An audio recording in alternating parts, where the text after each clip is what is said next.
la prière, déjà, c'est un socle commun, en fait, sur lequel on peut s'appuyer. Et le fait de vivre avec quelqu'un qui vit sa vie autour de Dieu, c'est extrêmement porteur. Augustin et Louis Alban vivent en colocation à Cachan. Au cœur de la vie parisienne agitée par le mouvement, le bruit et le temps qui file à toute vitesse, ils ont choisi de fonder leur vie de coloc sur la prière.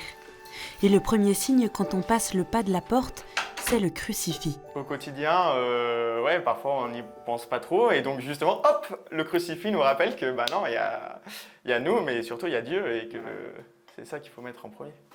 Et du coup ici, voici notre grand prière, voilà, qu'on a essayé d'habiller au mieux. Il y a eu des cadeaux, c'est un cadeau de la paroisse, la Vierge au fond. Et ça c'est une croix que j'ai ramenée de Syrie. Amen ou pas amen? Amen. Ah, voilà, c'est mieux. Avec Marc-Antoine, le troisième coloc, les garçons ont fait bénir leur appartement et se sont donné un rythme de prière. On a décidé au début de la colocation de faire une soirée de colocation chaque semaine. Donc c'était tous les mardis là, cette année.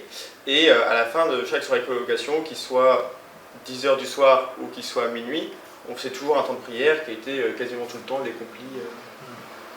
donc ça, c'est en coloc, donc tous ensemble, mais en fait, on a tous des vies spi chacun individuellement, donc tous les matins, on en trouve un devant, Augustin principalement. voilà, devant le coin prière.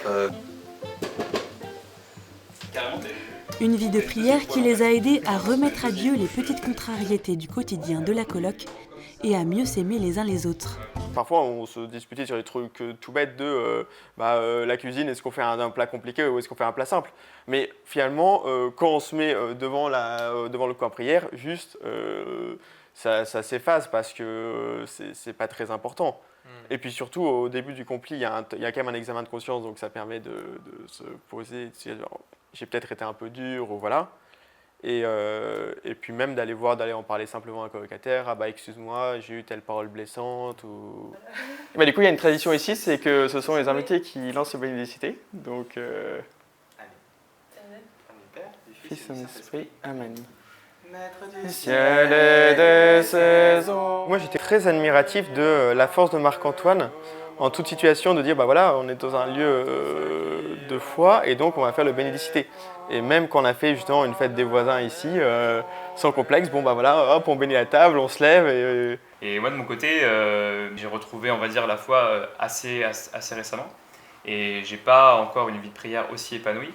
Et c'est un témoignage que je peux faire, le fait de vivre avec des personnes qui sont porteurs pour nous en tout cas sur le côté spirituel, moi en tout cas ça m'a énormément porté cette année.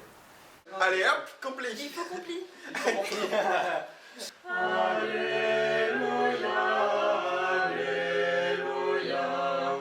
En fait, la forme de prière n'a pas été quelque chose d'important parce qu'on savait tous que ce qui était important, c'était de prier ensemble. Et donc à partir de là, certains vont l'exprimer d'une manière, d'autres d'une autre, on en discute ensemble et on trouve quelque chose qui nous convient à tous. Voilà, à la fin de cette journée, nous remettons tout ce que nous avons reçu entre tes mains, Seigneur. Nous te rendons grâce pour toutes les belles choses que nous avons reçues aujourd'hui. Toi qui es bon et qui pardonne, plein d'amour pour tous ceux qui t'appellent. Écoute ma prière, Seigneur.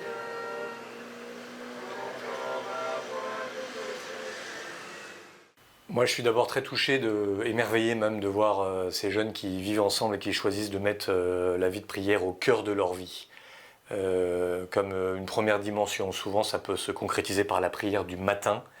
Et quelle joie, quand c'est possible, de tenir régulièrement l'ouverture de sa journée par d'abord une ouverture à Dieu.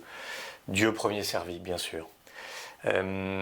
Plus profondément, comment prier ensemble? Le plus souvent, on a plusieurs sensibilités, on a plusieurs approches, on a plusieurs histoires. Pourquoi tout simplement ne pas prendre la prière de l'Église, la prière des heures, en l'occurrence les laudes le matin? C'est ce qui se vit dans beaucoup de colocations solidaires, à l'APA et à Lazare notamment. Pourquoi les psaumes? Eh bien d'abord, les psaumes, j'allais dire, c'est une prière dans laquelle il y a tous les sentiments humains. L'exultation, mais la détresse, la colère, le désespoir. Et je trouve que c'est une belle manière de présenter tous ces sentiments. Ça peut être les miens, ceux qui m'habitent en ce moment quand je les prie, mais de présenter aussi celui peut-être de mon coloc, de mon voisin de chambre qui est lui-même en proie à l'addiction, à la souffrance, à la détresse. Et donc de dire Seigneur, Seigneur, par exemple, dans ma détresse, entends mon appel. C'est peut-être pas mon appel, mais c'est peut-être celui de Jean-Claude qui est juste à côté de moi et qui en bave en ce moment. Voilà, donc ça c'est une prière, je trouve, qui permet d'intercéder les uns pour les autres. Et puis deuxièmement, bien sûr, la prière des psaumes, c'est une prière que le Christ a priée lui-même, hein, puisque à plusieurs moments dans l'Évangile, on entend que le Christ récite les psaumes, et jusque sur la croix, où il dit lui-même Seigneur, Père, pourquoi m'as-tu abandonné ? Mais plus profondément, je trouve que c'est une belle manière aussi de vraiment laisser résonner la parole de Dieu plusieurs dizaines, plusieurs centaines d'années avant la venue du Christ, d'entendre ces psaumes qui nous disent quelque chose déjà du Christ, comme une prophétie qui va s'accomplir, on peut l'espérer aussi dans sa propre vie.